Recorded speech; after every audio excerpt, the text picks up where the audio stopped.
A useful technology tool for the English classroom is that of Google Drive. Unlike other word processors, it's entirely free and easily accessible with any student that has an email. Now, once the student has used their email to set up this account and sync their information, they'll see something like this and be able to head up here to their apps.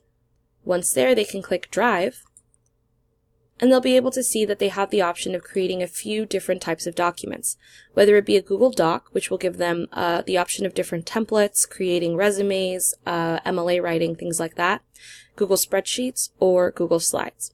Let's quickly take a look at Slides. Once they've chosen to create a slide and chosen a theme, a student's able to work collaboratively with other students by sharing their document with as many students have been assigned to a group. They would just come up here, click Share, give their presentation a title, and then type in the email addresses of all the other students in their group. Once that's been done, they'll all be able to work on the same presentation at the same time, perhaps each one on a different slide. Once their presentation is done, they're able to share it with their teacher, and the teacher is actually able to see through different color coding what slide was worked on by what student, and in that way ensure that there was an equal amount of participation. Another way that Google Drive is very useful is through the creation of documents. So we would go here and click Google Documents, which would look like this. And it can be used for note-taking, essay writing, anything like that. And it's particularly useful for essay writing and the process of writing and editing and proofreading. Because as a student works on this, they're able to go through the same format and share it with their teacher.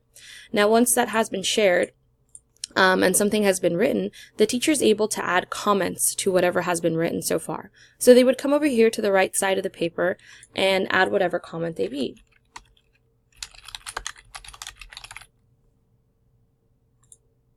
Once that comment is there, the section which the teacher is commenting on will be highlighted.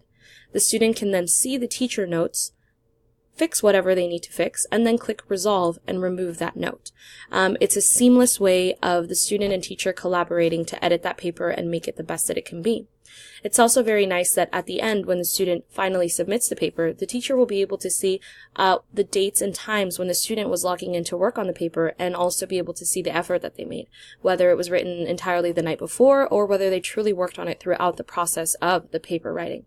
So overall, this is the technology tool that I wanted to share with you all because I find that it's extremely useful, especially because it is free and easily accessible. I hope that you find that it's useful for you in your classroom as well.